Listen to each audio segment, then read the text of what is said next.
So the question is, not only do I grow, but what do I grow in? And what I grow in is what I call the big picture. I think there are 4 things that allow people to be successful. And I think these 4 things you've got to be good at. You've got to be good at relationships.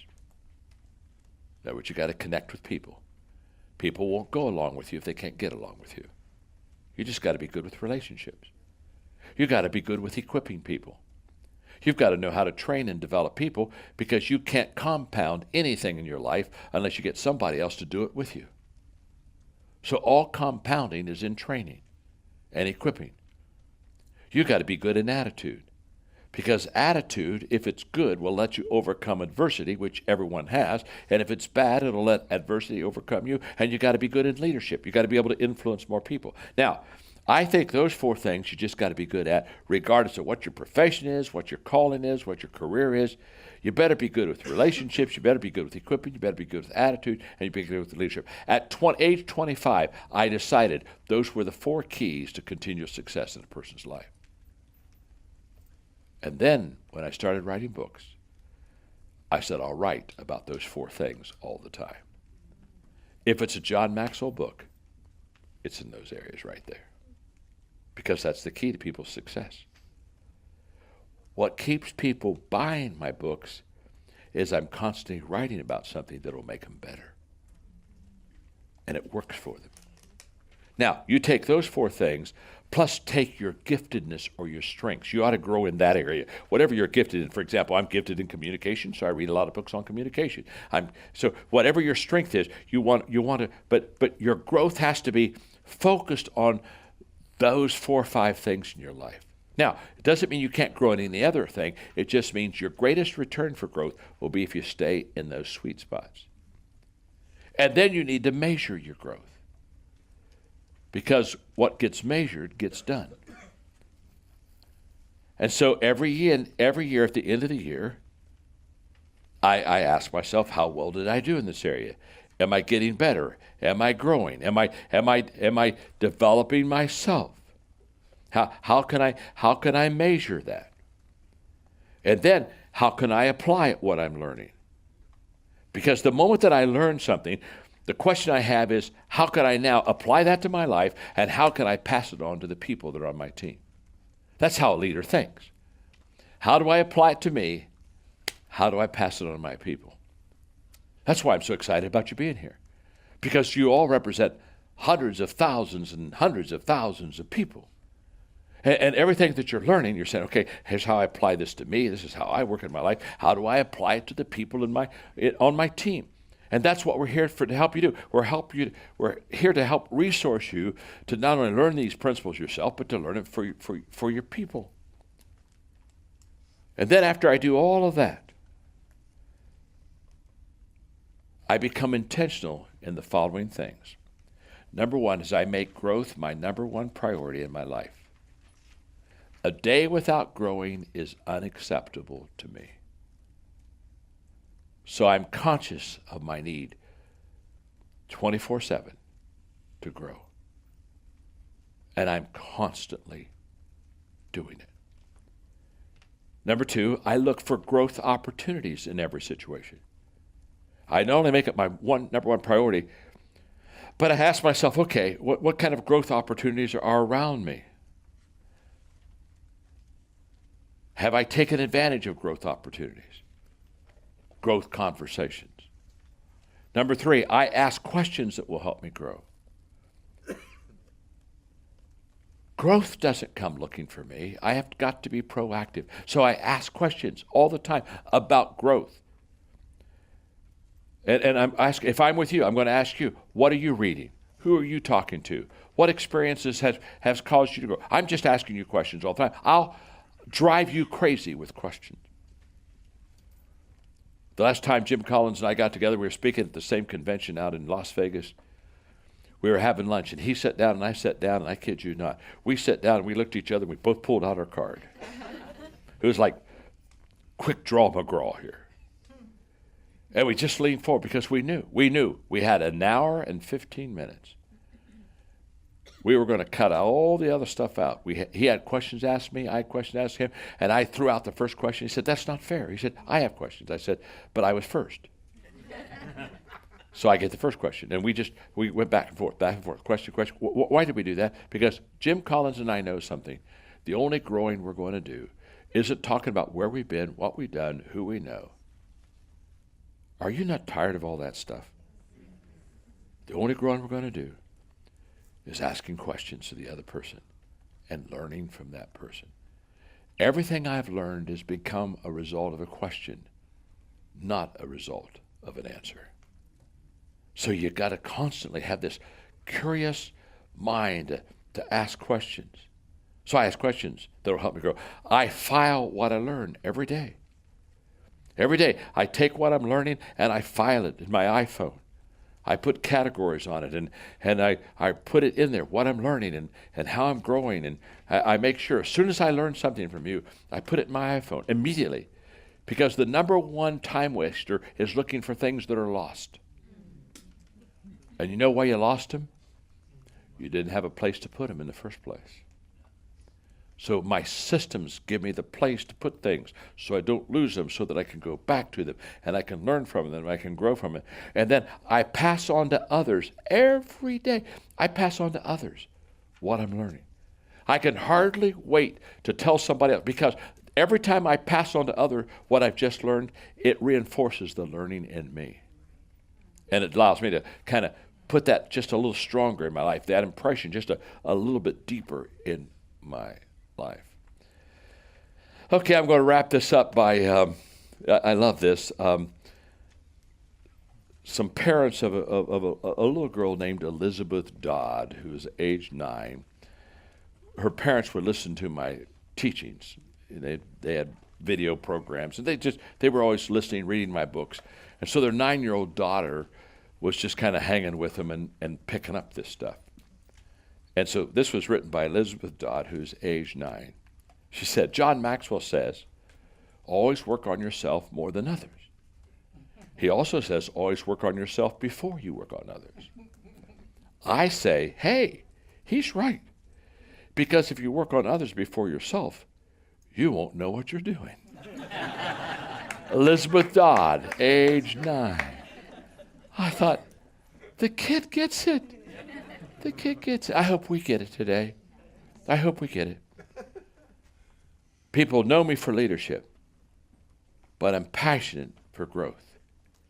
And the reason I'm passionate for growth is if you're going to develop the leader within you, trust me, it's going to be because you want to get better every day. And what's so beautiful is if you'll do this, in 1 year, to be honest with you, you won't recognize yourself. You'll have to reintroduce yourself to yourself. And you're going to have to say, I'm amazed how much you've grown in a year. What keeps me young is my passion to grow. I just don't have time to die. And it's so good, I don't want to die. That's what I want for you. It's very true that we're always anxious to improve our circumstances. We're always anxious to fix the things around us. But so many times we're not anxious to improve ourselves and fix ourselves. And so the whole teaching of this is that when we start in life, you probably started off like I did, and that is with goal setting. And well, let me just tell you a story. Kirk Campmeyer, when I was in my early 20s, asked me what my plan for growth was.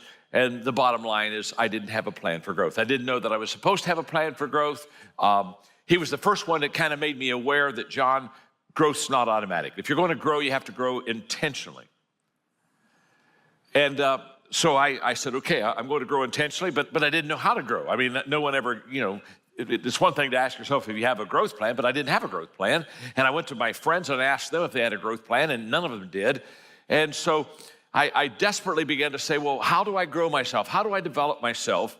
And so I brought something very personal to me today because I'm holding in my hand where I started my growth plan. This is the dynamics of personal goal setting and it's Personal Success Planner, and it was by Paul Meyer, Success Motivation Institute.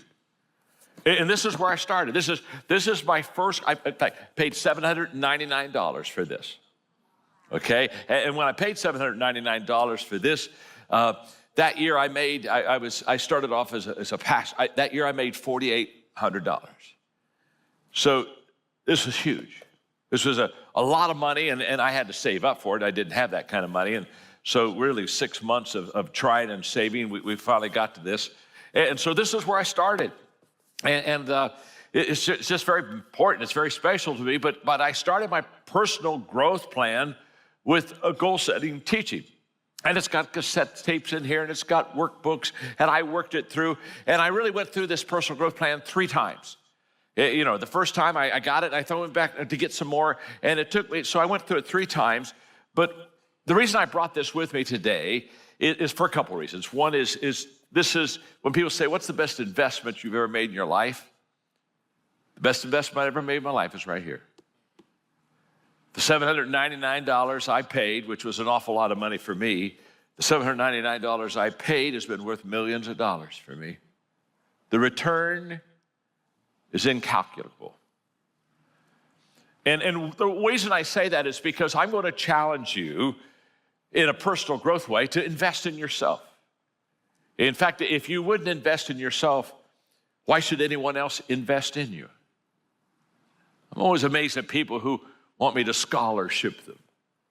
Want to, could you kind of give me a free lift? And my whole process, no. If you and I don't bet on ourselves, why should anyone else bet on us? The first bet that I ought to pay is on myself. And so this is my first kid, and so I brought it with you today to say that I literally started my whole growth life, goal setting. And isn't it interesting? I'm talking to you about how do you and I leader shift? How do we shift from being a goal setter to a person that just really works on growth? Because here's what I realized when I started in my growth plan. What I realized was this: the goals I achieved were not as great or as important as the growth that I was receiving in my life. That yes, I was setting goals and I was stretching towards those goals, and it was a good thing, but there was something happening internally to me that was more than places I wanted to go and numbers that I wanted to reach.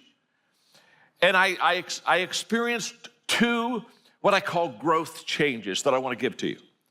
Because I think that when you get on a growth journey that's intentional, you'll discover these same changes also. And the first one is very simple, and that is that I went from growth in everything to growth in essential things. When I started off with my growth, I just said, well, I want to learn everything. And so I just read and studied and listened to tapes, and I just did everything I could to grow. And I was just grow. And one day it hit me that was never going to get me to where I wanted to be.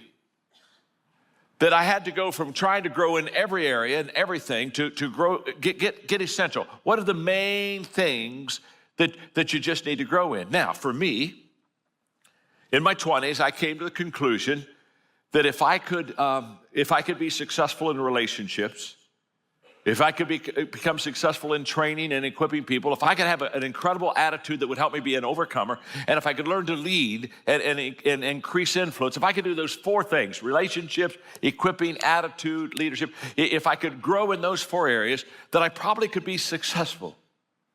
And so I committed that these are the areas I'm going to grow in. And so I began to eliminate a lot of stuff so that I could grow in what I would call, for me, the main stuff.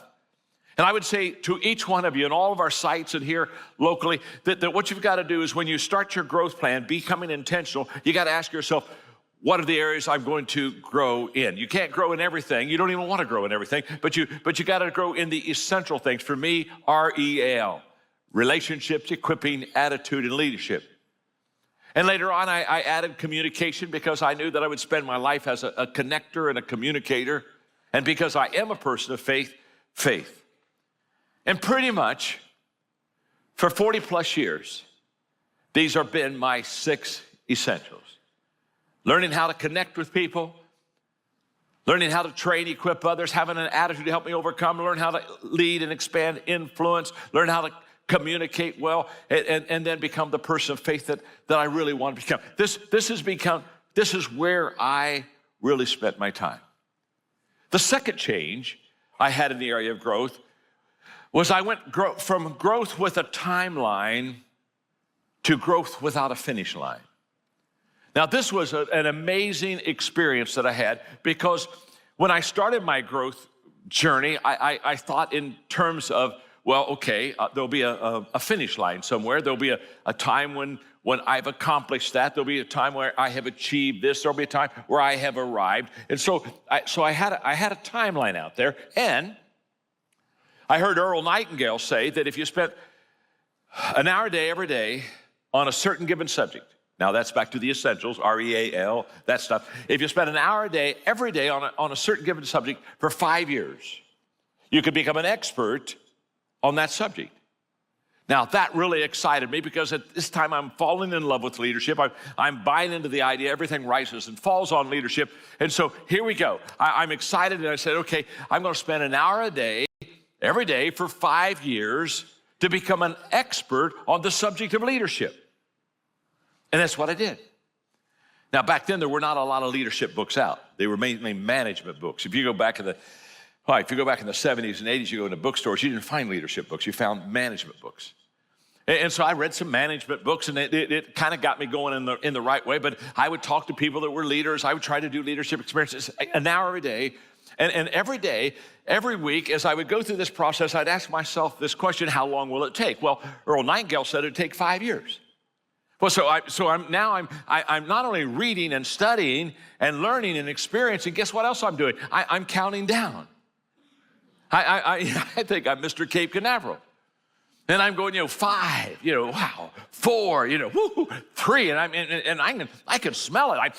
It's out there. I'm getting close. There's going to be some light in this tunnel pretty soon. And I was about halfway in this 5-year run of countdown until something happened. It wasn't anything I read. It wasn't anything that somebody came and set aside me and mentored me on, or kind of gave me some thoughts or advice. About halfway in this journey, the inside of me switched. I was receiving so much value from my personal growth. I was learning so much about leadership. I was growing so much internally that I stopped counting. And I left the question, how long will it take? And I picked up the question,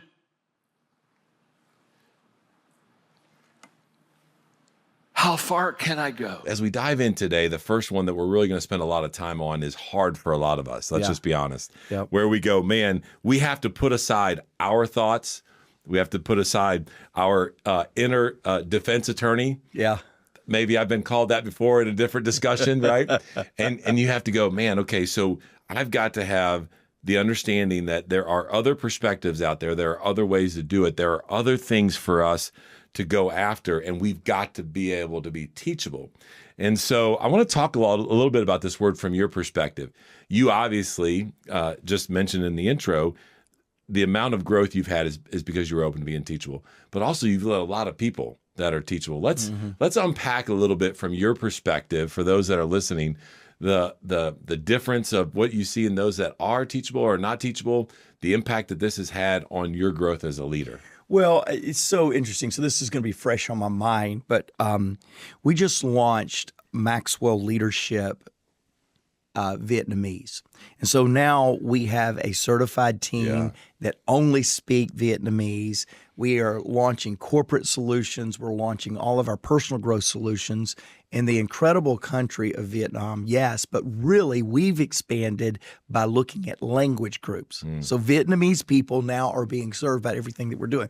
So literally right before coming down today to the studio to join you, I was teaching about 175 of our new certified coaches in Vietnam. It is awesome. But it triggered me back because I'm teaching Zoom, and for some of them, I never saw anything but the top of their head. It triggers me back to the first time I traveled in Asia with John, and John said, now, Mark, when you're talking, don't think everybody's falling asleep. They're the best note takers, the best people that want to learn and take a note on everything you say. And of course, we know that, podcast family, and I'm looking at you on YouTube. Thanks for watching us today. But we know, podcast family, that taking notes certainly isn't the only thing to indicate teachability, right? I've seen a lot of people take a lot of notes, never pull it back out, and they were not any the better for it.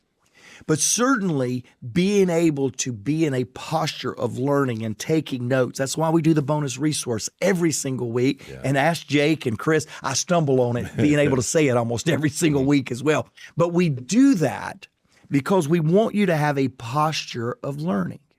I've met a lot of people. You're talking to them. You're giving great thoughts, or at least great experience. Sometimes my sharing is not great thoughts, but it is always great experience because I've been traveling with John. And I watch people never take a note.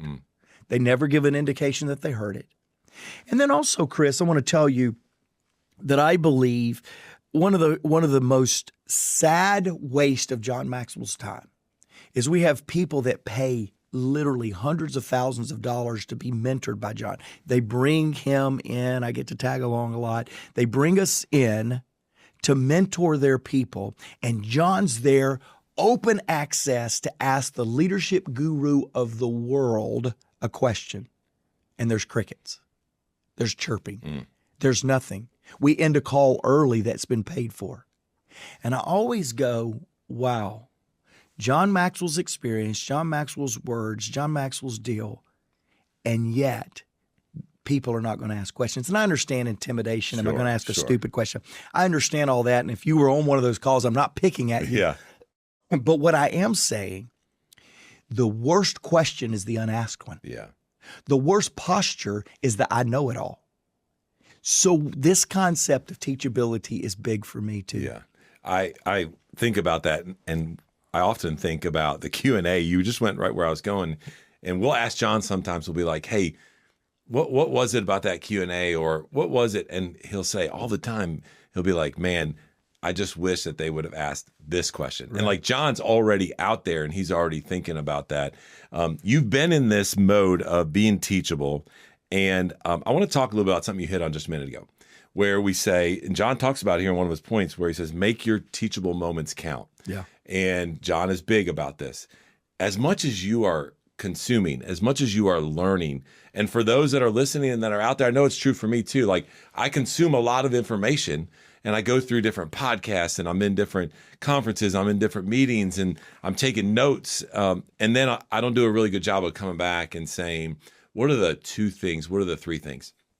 At the pace of which you travel, you learn, you grow, you want to be teachable. How do you do that? How do you really get specific about being teachable? First of all, you've already explained that, but then taking what you're learning and putting it into action. So you know what's interesting? I just started this. I've always had some kind of an exercise like this. So I'll explain it. But I just started something new that is really reaping great benefit to my leadership in the area of learning something or applying something.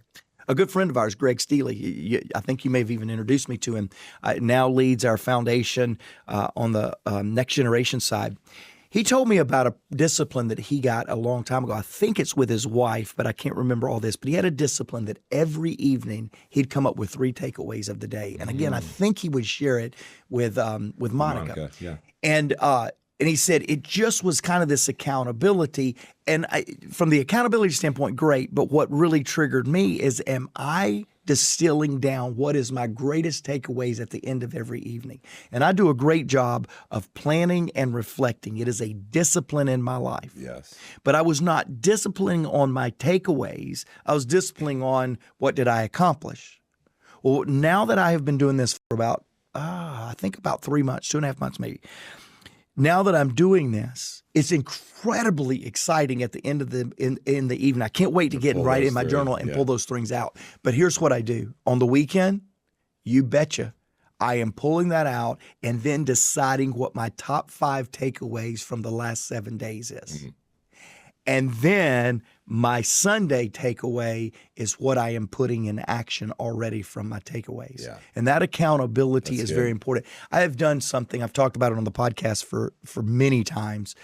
I do something called a life plan. At the end of the year, I reflect the previous year's plan and put a plan together for the next year. it's a powerful experience. I've had some of the greatest experiences, but the greatest effectiveness of that is when once a month, once a quarter, I pull it back out and make sure how I'm applying it. Yeah, that's good. I love that because I think in the world of content, there's so much content out there. Let's make sure that we are being very, very intentional. I love the example you just gave that you learned from Greg, right? And then you distill it from that big number down to 5. And then how is that going to be part of what I do the next week?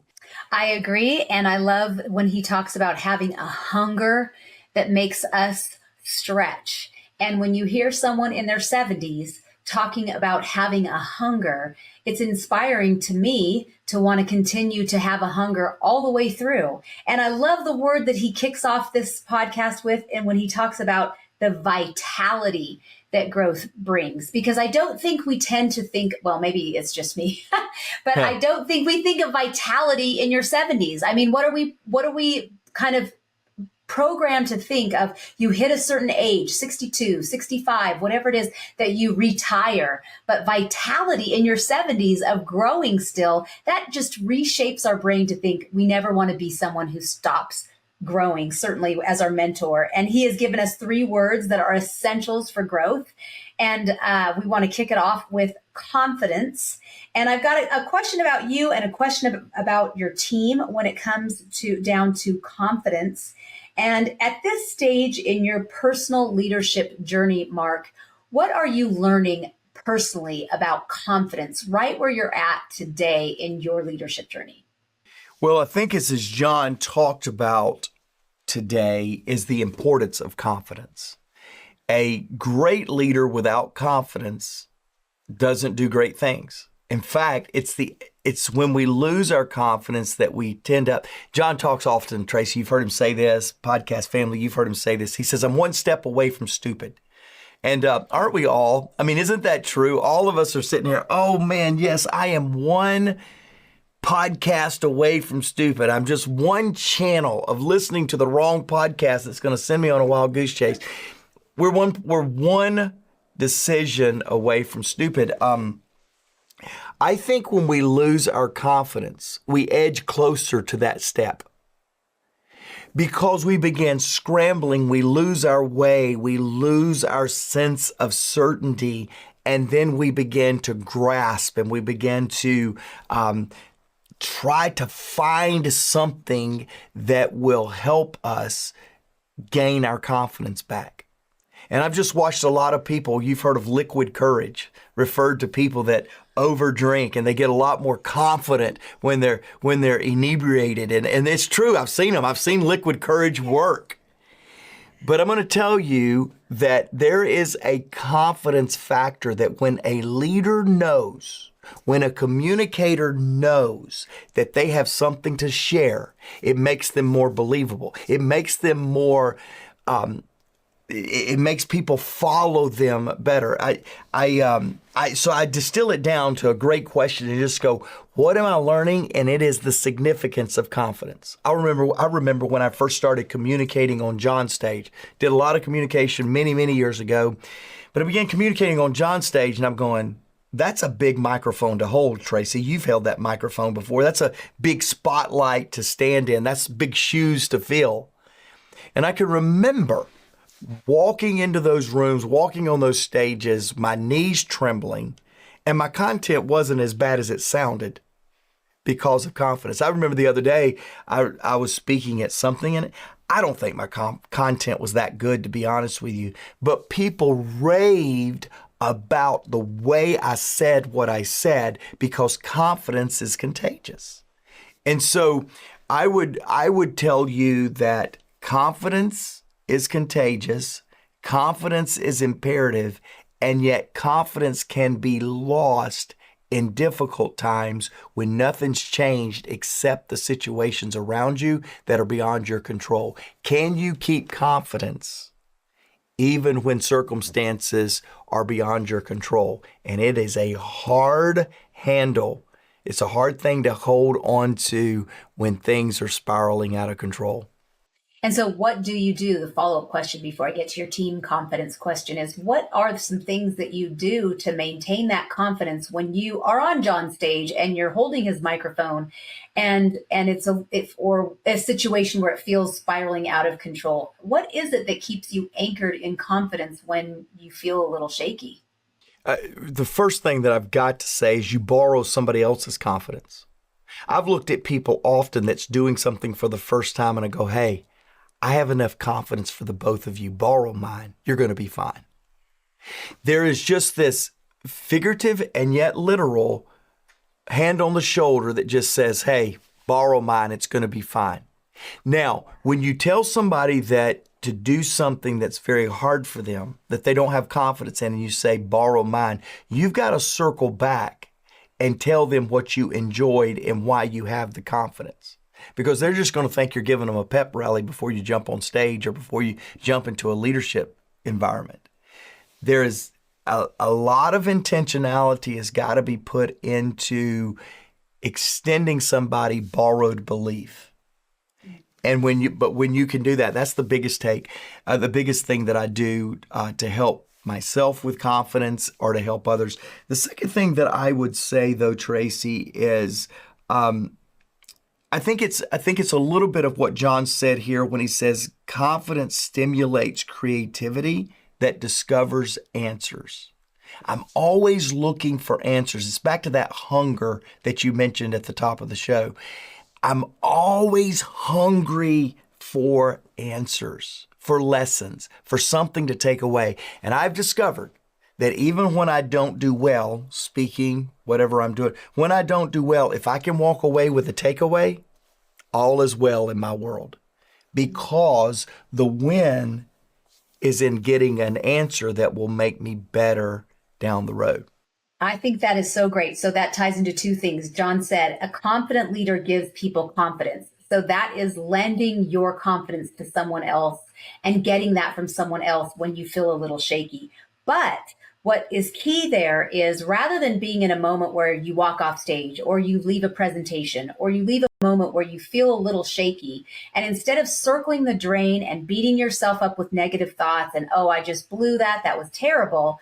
The flip is if you can train your brain as a leader to, instead of going negative and going down and beating yourself up, instead remaining hungry for growth. How can I get better? Tell me where I could have done better. If you stay in that hungry space, you're going to grow forward. You're going to fail forward to the next time and you'll be able to do it better rather than just shutting down. And I think that's a key. That hunger is a huge piece of growing forward and not just going downward, looking down and just seeing where you missed the mark. I think that's a huge piece of it. And it leads right to my question about your team. Is confidence something that you attempt? I know you said that you try to lend your confidence to someone else, but if you have a team member or several team members that struggle with confidence, is that something that you attempt to grow in your team? Or is, if you've got, I've had team members before who were so capable, but they struggled with confidence, and that can be a real game changer. And at what point do you stop attempting to grow it in them? Or is it something that you attempt at all? Is this something that you can grow? Well, as a leader, believing in somebody, if you've lost confidence in them and you feel like you have taught them all the confidence that they got, I think there's two major flags that I see in that. Number one, you can't trust somebody that you don't have confidence in. You can't.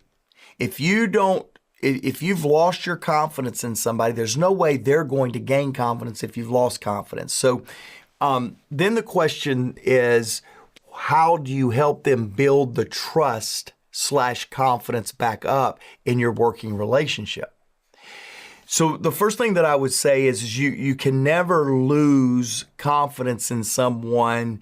You've got to continue. If you keep them empowered in a position, you've got to keep believing and you got to keep loaning. That's called leadership.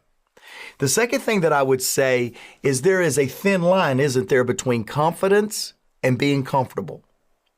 We get confident often in the predictability, and then it's not good because growth guarantees change.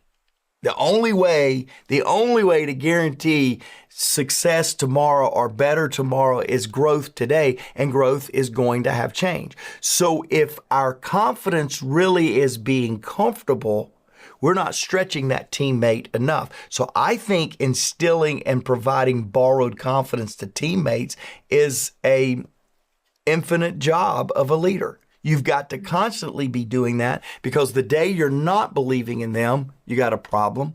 The day that you believe that you don't have to share with them anymore because they're comfortable or confident, then probably chances are you've allowed them to get comfortable. Mm-hmm. That's good. That's really good. Okay, let's move on to number 2, the second essential, which would be courage. And he kicks it off by saying that courage is the willingness to let go of the familiar. And I would believe that's what stops a lot of people, is the willingness to let go of the familiar. You know, when it makes me think of on the playground, when you're on the monkey bars and you can't move on until you let go of the bar before you reach for that next bar. And so why do you think, in your opinion, in your experience, in what you've seen with the teams that you've led, why do you think it is so difficult for a leader to let go of the familiar? And then how do you guide a leader, maybe it's even in yourself, to know when it's time to let go versus when do you know how to just call it versus when do you know when to hang on just a little bit more because you're just around the corner from a breakthrough? You know, so many times people stop just when they were just about to have a breakthrough. They stop too soon. So when do you know when it's too soon to let go? And when do you know when to hang on just a little bit longer because a breakthrough is about to happen? Yeah, it's such a great question, and it speaks to the certainty that we want from leadership. We want leaders to say, after 3 months, after 3 attempts, after 3 opportunities, boom, you're going to have it. And yet courage doesn't work that way. In fact, I would tell you this: using courage and staying in the game is going to take you longer than you thought, and it's going to cost you more than you thought. So if you want to build a plan around when that person has the courage to move forward, add some time to it. Whatever you think it is, add some time to it. And by the way, probably going to have to add some more time to it. Because it's true that while everyone wants certainty, we can't offer certainty. There are some times we just simply don't know. What we can do is offer clarity of the next step. We can say that there is a great next step, but I don't know the final step. And here's what I have found, Tracy, is in training and helping people lead and lead from a place of courage, I have found that the process, the personal process that people go through to establish courage is how courage is established, not some 3 steps in a assignment. It's really the act of staying the course and staying in there longer than you thought and not giving up when you felt like giving up. I've got so many leaders right now that is speaking into me on the power of the journey and the power of the discipline and the tenacity in the journey. They don't give me the solutions that said after 18 months for me, it'll be 20 months for you. And they never give that. They give words like tenacity, stay in the course, being committed, staying longer than you thought, paying more than you thought. And I think that's the answer is, are you so committed to it that you are going to stay the course with great courage to see it through? I heard a lot of action words in there. I think a lot of people get stalled out and they freeze and they wait while they're waiting for the breakthrough. But the action words that I heard there was the process, the next step, discipline, tenacity, committing, paying more, because it's right in line with John's point where he says life expands or shrinks in proportion to your courage. Courage is in motion. It's not freezing. For those of you who can't see me in YouTube, I'm frozen on screen, but it's not, I think part of knowing that you're being courageous is that you're in action, you're moving, you're still taking steps forward. And that's how life is expanding to see, should you be taking that next step? So that is probably going to help to know if you're ready for the decision-making step, which is number 3. And I love this point, this essential that John talks about, decision-making. And I love this because it is a life changer. It really is the summary of a life that John has lived and continues to live. And it is really a guide for all of us. These are a guide in 5 areas that have formed really who John is, decisions that make up the man, the human being that is John. Because really who we are is made up of a bunch of decisions that we've made over and over and over again. And not that we're perfect, but decisions that are in line with what we believe. And so he talks about 5 decisions that he formed in his life. He titled them ministry, personal growth, partnership, relationship, and leadership decisions. Now, I don't think that we all need to give those same exact titles. Those make sense for John's brain. But I think that they are important because they're in line with who he is as a human, as a leader in all aspects of his life. And so I'm curious, Mark, we chatted a little bit before we were rolling, just to make sure that I didn't want to catch you off guard. But can you share you are a man who lives a very intentional life, a life that I respect. You're somebody who's, as your friend, as somebody who works closely with you, I can say to our podcast listeners, you're somebody who is the same in a private conversation that you are in public. And I admire you greatly as a friend and as a mentor. And if you could share some of the processes, I'm sure that you haven't, you're in your early 50s. You have not early 50s. Early 50s. Early. Can you share some of the processes and decisions so that our listeners can kind of hear what are the decisions that you, Mark Cole, have made that make up you as a human being? Yeah, so it's interesting because so many of them, Tracy, is John's. And a product of that there's 2 reasons for that. And probably many of our podcast listeners that listen to John, he finished with this rallying cry, "You are my legs to my legacy. Help me carry the legacy." I feel that same way about all of our podcast family. Yeah. You guys are carrying the baton forward. You're carrying the ball forward, and I'm extremely grateful for that.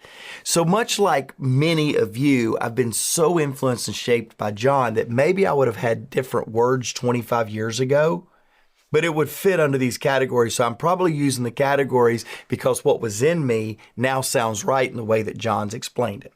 The other thing that I would tell you is I don't think it's an accident that John felt like that I was somebody he wanted to ride off in the sunset with. I think there is a shared sense of confidence, courage, decision-making that he and I have.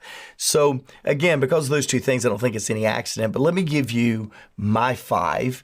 And the 5th one that I have cracks me up because I love partnerships, but I didn't include partnership in mine. And John loves my 5th one. So I don't think it would not be in his top 5. So anyway, here's they are. One is leadership. I have made a decision that I believe everything rises and falls on leadership. What that means is when things are going awry, when things are going sideways in my team, in my company, my first question is always, what could I have done? What should I do different to make this better? I never look at somebody else.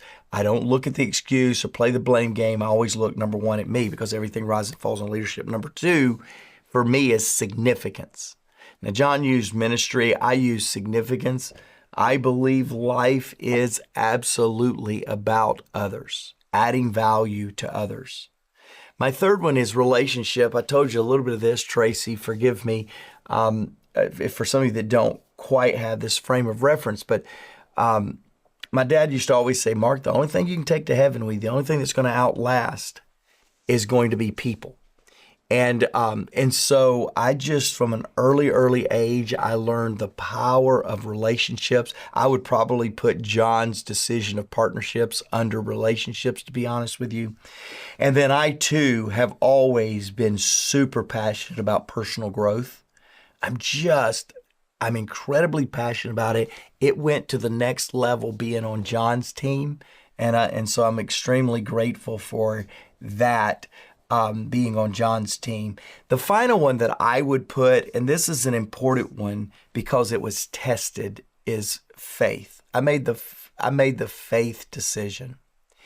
And John says often, a vision that has not been tested cannot be trusted. And I would say a faith that has not been tested cannot be trusted. Many of us grew up in love with our parents' God or our parents' faith. And we never really developed that intentional walk. And what happened to me at 30 is I had to really reconcile, was I going to continue choosing faith, or was I going to let the disappointing faith of others to drive me from a faith of my own? And fortunately, because of the goodness of God, not anything on me, I chose the former. The disappointment of somebody else's faith drove me to get a faith of my own. And I'm extremely grateful for that. So it's a very personal one to me. It doesn't have to be everybody else's, but it's a decision. And so I gauge myself, I talk to myself, I watch myself based off of that decision to really make faith a part of my life. Well, thank you for sharing those 5 with us. And my action step to our podcast listeners is this. I don't know where you are at in your life. You might be just beginning, or you might be in the stage where Mark and I are at, or you might be where John is. But I encourage you to look back or look forward and make some decisions for your own. The action step for you is, after you listen to this podcast, is maybe using the model of those Mark 5 or John's 5, because Mark's kind of encapsulates John's 5, kind of consolidates some of them, uses different words, different language. But begin today to make some decisions yourself of what you want those 5 or 6 or 3, whatever it is that you want your life to stand for, that makes up and describes you as a human, so that as you make decisions in your life, that they can fall under those categories. To say, sometimes we make decisions in our life that you think, what should I do? And when you have pre-decided things that you want your life to stand for, it's easy because you run it through that litmus test of what you've already decided for yourself. And then I want you to come back and share it with us, whether it's on our Instagram, Maxwell Leadership Instagram page, or our podcast notes down below, or if you come to YouTube. And we would love to see, and I know I always go through and look at what you've written to us and try to comment and like what you've done, but come back and share with us what they are. We would love to know what they are. Give us some feedback, because we would love to know what your 5 are as you are creating the legacy, not just John's legacy, but your own legacy. It's funny you mentioned listener comments. I always like to wrap, Tracy, with a listener comment.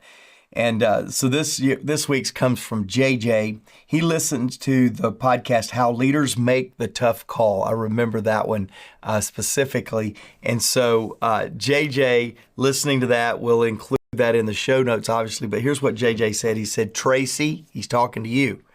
He said, Tracy, you've always got the best questions for Mark to get him to open up. And let me go ahead and say what he said. He said, to get him to open up, truly a big part of your gifting. And so, Tracy, I do agree. Thanks, and JJ, thank you for the comments. I think what JJ is saying is you get me to confess all of my bad leadership stuff with your questions. Improving yourself is the first step of improving everything else in your life. And here's what I learned. That the goals that I achieved were not as important as the growth that I received. The goals help me do better, but growth helps me be better. And if you don't go to the next level, you grow to the next level. If you go to the next level, you may not have the competency to continue growing. But anytime you grow to the next level, it is a natural, organic life that allows you to keep going. You want to grow to where you're going, not go without that growth. Because growth on the inside feeds growth on the outside. All of your goals will be reached during that growth process. So when I became growth oriented, I made two major changes, okay? And this is going to be really practical for you. Because when I said, okay, I'm not, now, by the way, I've reached a lot of goals, but I don't set goals. I'm passionate about growth. And so when I started transferring from a goal person to a growth person, there's something I immediately discovered, and that was, and I'm going to give there were two changes I made. The first change is this. I changed from growth in everything to growth in essential things. In other words, the goal is not to get you to know everything and grow in every area. The goal is for you to grow in what I've been calling today the everyday essentials. In the beginning of my growth, I was trying to learn everything.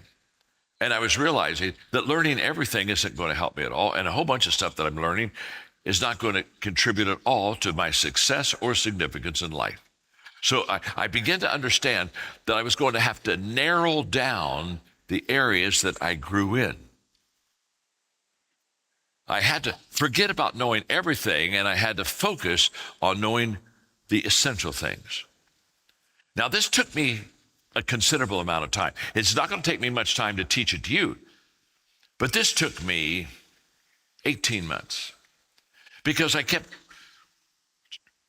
trying out different things. And is this essential for my success? And I would discover, well, no, it's not. It's good, but it's not essential.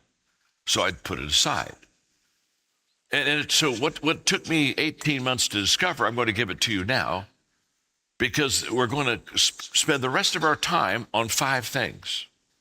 But the 5 things we're going to spend the rest of our time on, I'm going to promise you that's all the return that you need to be successful in life and significant will be given to you through these 5 areas. They're the 5 essentials.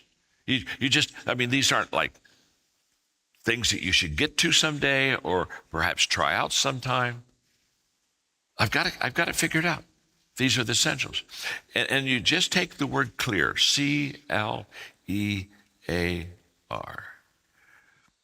Because each letter represents a different word. The letter C is communication. The L is leadership. The E is equipping. The A is attitude. And the R is relationships. If you can excel in those 5 areas, you will excel in any business that you ever engage in. That's a fact. So the first change I made was I'm not going to grow in everything. I'm just going to grow in the essential things. And by the way, if we were in Q&A, you would find that I don't do what you do most of your days. Most of the things that you do every day, I never do. Not because they're wrong. There's nothing wrong. It's just not in my essentials. And if I'm doing something that's not essential, it's not going to give me the return I want. Trust me, it's not wrong. It's even good. It's just not essential. The second change I made with this growth mindset is I started to have growth with a timeline. I had growth with a timeline, and I changed it to growth without a finish line. I took the timeline out of my growth system. Because in the beginning, everything I did, I'd say, okay, I'll get this done at this certain time. And I was putting deadlines and timelines on my growth. Well, let me tell you where it started. It started when I heard Earl Nightingale. Earl Nightingale said something one time. I was in my 20s. He said, if you'll spend 1 hour a day, every day, on one subject and only one subject. He says, an hour every day on that subject. In 5 years, you'll become an expert on the subject. And I was at that time very passionate about leadership because I had come to the conclusion everything rises and falls on leadership. And so I'm 20, what would I be? I was probably 26. And when Earl Nightingale said, if I spend 1 hour a day, every day on one subject for 5 years, I'd be an expert on it, I said, I'm going to do that with leadership. And that's exactly what I did. Every day, 1 hour. Read leadership, talk to leaders, ask leadership questions, do leadership projects every day an hour. Leadership, leadership, leadership. And Earl Nightingale said, 5 years, I could be an expert. 5 years. Wow. So I started my growth journey like Cape Canaveral. I did a countdown. 5, 4, 3. I'm going to blast off. I'm going to be a leader, an expert leader. Halfway through the 5 years, halfway through the countdown, and every day I'd say, how long will it take? Well, how long will it take? Well, Earl said 5 years. Oh, how long will it take? 5? I'm in my second year, 4 years. How long will it take? How long will it take? And halfway through that 5 years, I began to change.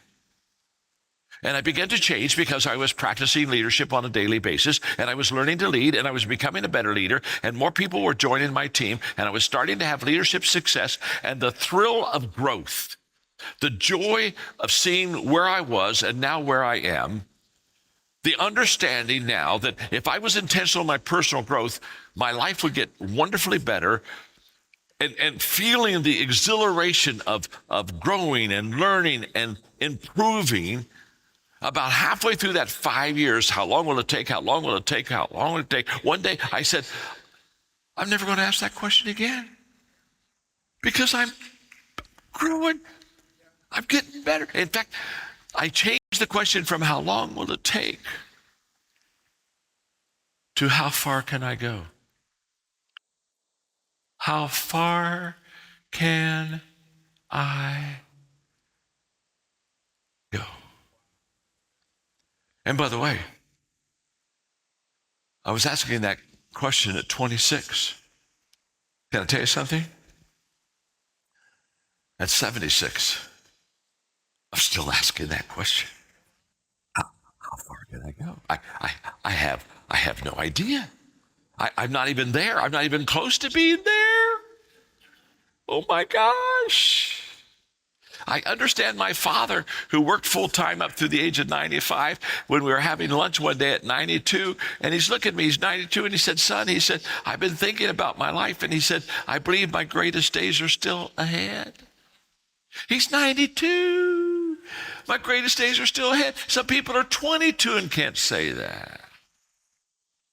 And and when I started writing books, I thought, I wonder when there'll be a day that I'll not be creative, and I wonder when there'll be a day when I sit down. I write with a 4-color pen on a legal pad. I write all my books out by hand, and I thought, I wonder if there'll be a day when I'll sit down and there's just nothing there.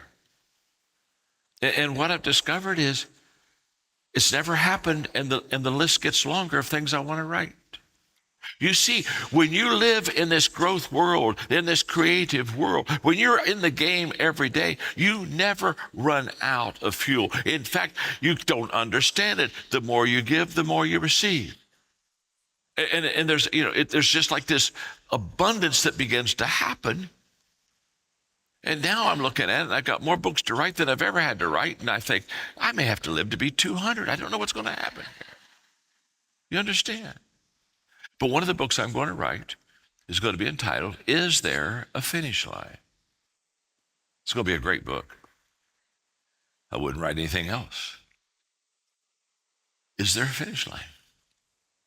And it's going to be a question, because for most people, the answer is yes. For most people, there's a finish line.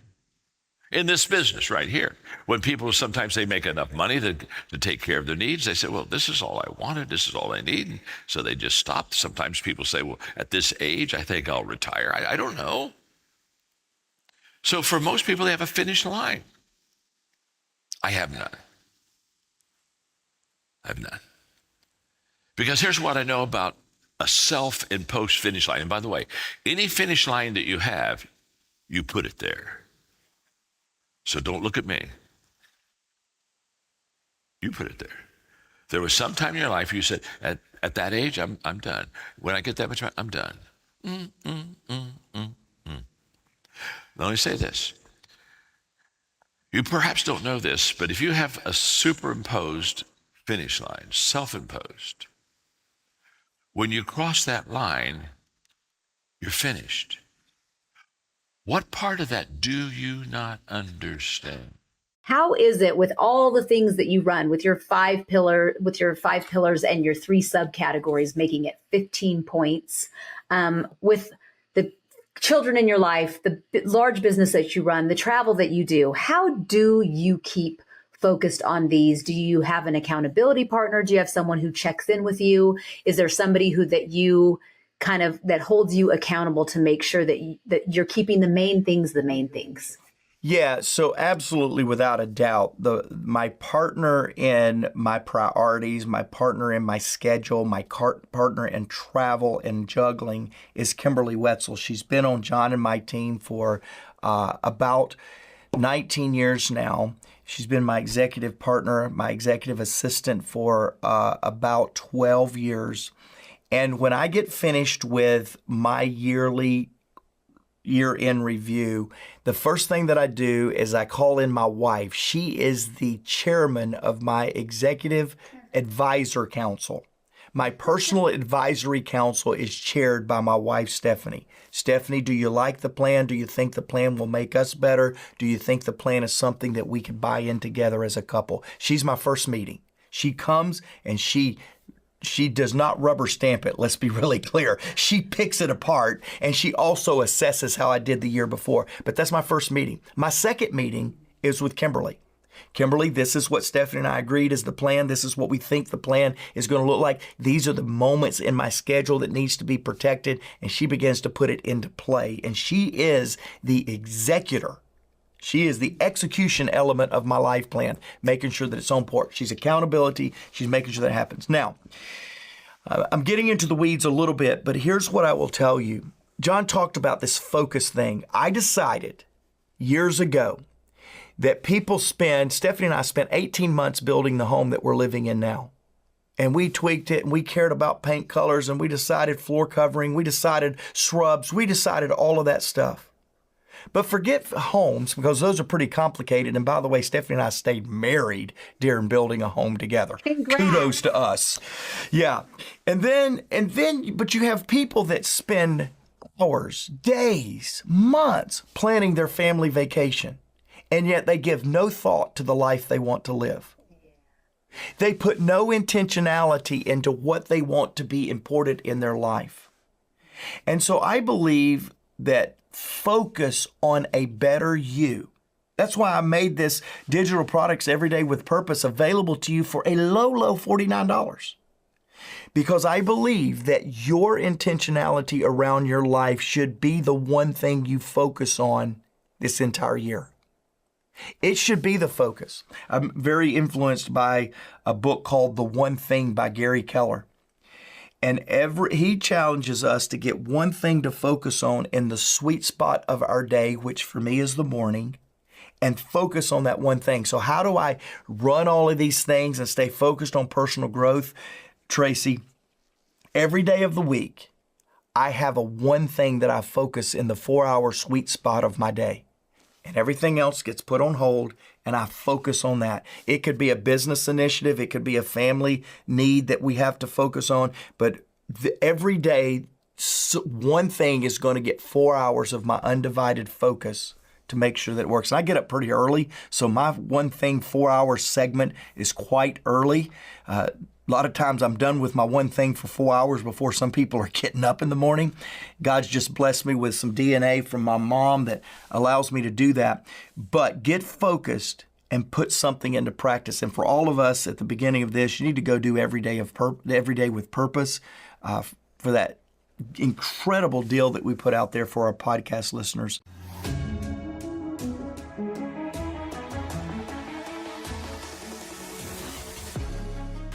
Welcome to the Maxwell Leadership Executive Podcast, where our goal is to help you increase your reputation as a leader, increase your ability to influence others, and increase your ability to fully engage your team to deliver remarkable results.